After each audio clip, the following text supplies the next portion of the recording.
Значи България винаги ще оправят себе. Това идва един цар. Маха ги. Идват учителите. В момента Живко Жеев трябва да потвърди, ако не ме изгони още, че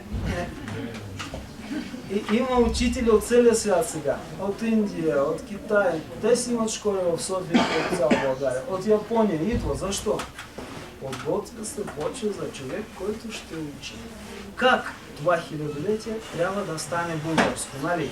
Чакаме този човек и покрай това очакваме, четем жития на българските светци, които са само 59, но Паисий пише, че са били хиляди. 500 години изгарят. Къде са те? Трябва да копаеме. Но не само, а да търсим библиотеки, да публикуваме в Ватикана. Един етаж книги български. Идват оттам хора, казват, една-две книги има. Людмила борила се, почина човек. Тази къща, ако не се лъжи, дали делото на нейните ръце. Просто това трябва да се намери, да се публикува в светата. Аз лично мога да ви докажа сега, че българина основава Стария Рим. Но това е за друга тема, нали? Сега нямам време просто да преминем за нашата. И защо спомена Христо Маджар? Значи той казва, че тук, всъщност тук в подкрепление за него, той казва, че от тук българи са били. Гледайте сега. Значи, няма да се обидите, Александър Македонски все пак побеждал. Имало лирийци до него, които са били едни от най-добрите войни. Обаче, какви са тези лирийци? Това ли са древните българи? Да. Защо? Ето пак същата формула. И лирик, древните езици, от дясно наляво се пишела. Дайте да прочетем по-нашему от ляво надясно. Кирил, който ни се праща, ама после Кирил Методий, свети седмочисленици. Ето, той се праща от древен лирик. Добре, да, Кирил и лирик, къде са българите? Дай доказателства, не искаме да пипнем, ние сме си тук царе, ние не сме тук някакви съглави, класици. Не е много лесна да всички знаят по житията, майка на Кирил е българка, нали? И аз ще докажа в една от работи защо глаголица е българска, а не сръбска, а не славянска, а чисто българска. Докато кирилица може да се каже още, нали, славянска, 75 азбуки отделна кауза. Но глаголица е чисто българска, защото тя повтаря българската съдба. Първо изчезва, после гонима. Едва ли не, нали, се бие за да я няма. След това тя, аз, нали, ми подказах, всеки един знак в глаголица, значи няма в света една писменост, в който да няма един български глаголически знак. Това може да провери всеки един и учените го знаят. Това е лично аз, на мен беше открито.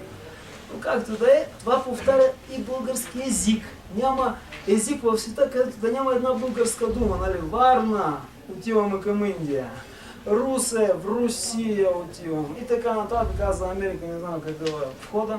Но във всеки един език има, нали, българска дума. Това са корените, нали, мая. Това са основите, които се дават от българите. И се пазят, нали. Това на всеки няма да го покажеш касета, иначе утре ще ходя да нагръвим. Май да покажи сега, нали, Възкресение. Хубаво, ама утре няма да го канонизират. Майната му врила ще го погребеме. Слава, ако е така, аз с ръцете, още сега съм готов, да ви кажа, много съм извън. Обаче Кирил след пострига. Нали, постригват го монашество самото Кирил. Иначе е Константин Кирил философ. Защо не било да отричаме свети цар Константин? Това, нали, е забележка на вчерашния. Защо? Защото това е единствен библейски, ама цар, не светец, който съществува през векове. Първо. Второ, но има си българско потекло на хора. Той си има в София имоти, които до сега стоят. Той си е баш българин. Трябва да се устоява Константин, а не да му на личността и дейност. Защо обаче? Каква е връзката между древен 4 век Константин? Константин Кирил. Каква е тя? Ако имам 5-10 минути, ще кажа. Така. Значи, в древен, още се връщаме по-назад. Давид, Соломон, библейските царе, те били богоизбрани. Добре, сега пък ние сме чакайте, дай да видим какво става въпрос. Има една чаша на Давид, той пише с един ред думи. Текст, нали? След него се ражда Соломон, пише още 2 текста И за тази чаша пише Кристиан Топчи, че се пазила в гробница на бастите в Странджа. Нали? Аз изследвах от друга страна въпроса. Какво ли се пишело върху тази неразчетна чаша, защото нали, се опитвам това е най-високо да разчетеш.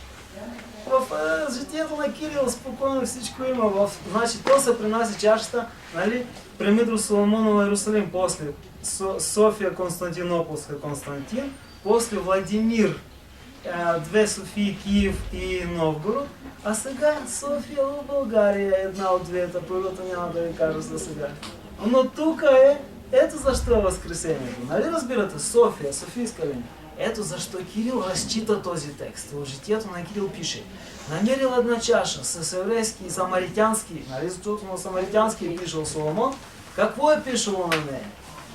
Той на църковно-славянски език пише, значи, как беше, радва се звезда, дондиже звезда в пиво което значи, че звездата, която очаквали Христа, после в видно причастие се дава, нали, пиво, питието, нали, което става из чаша, нали, върху чаша пише. Когато стане вече тайната вечера, значи смята, че пророчеството е изпълнено. Но това го разчита кой? Свети Константин Кирил.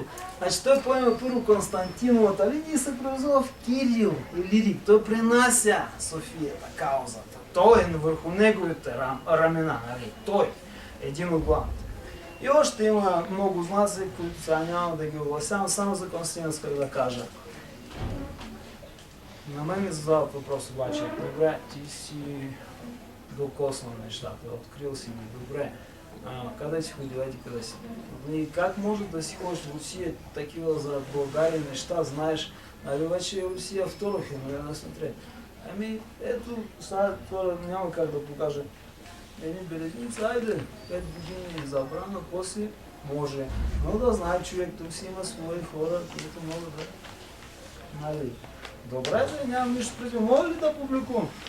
Ще видим, ти дай, ние ще видим. Няма дай $2 да разпечатам. Сега, пали няма, айде действието. Добре, да, славата на Бога. Защо? Казвам го правя обаче. Защото тук се смята отрицателно. Той човек, ако не взима пари някакъв, той не е от наши. Той защо работи без пари? Той дай да го питам защо. Нали? Това е последно, което нали, при заключение трябва да кажа. Защо? Защото Христос казва в Евангелие на апостолите, когато ги праща. Той казва, понеже даром сте приели, даром трябва да давате. Веднъж вземаш една синка, смятай за губените работи, вече си лъжа апостол. Ето защо искам и не искам, скъпи приятели, трябва да работим по такъв начин. Няма да се обиждате, че не са милионери, не са избиратели на големи центрове, но живот и здраве и това ще стане от хората, които имат сърце. Нали? И за да завърша всичко това, нали, аз исках да благодаря все пак на хора, които дадоха възможност да говоря, да работя, тихо, спомням до всичко, ядем, ако трябва. Нали. Искам да кажа, ако има възможност тези материали, които са в тази конференция, да се публикуват някъде в малък сборник, ще ръкопляскам.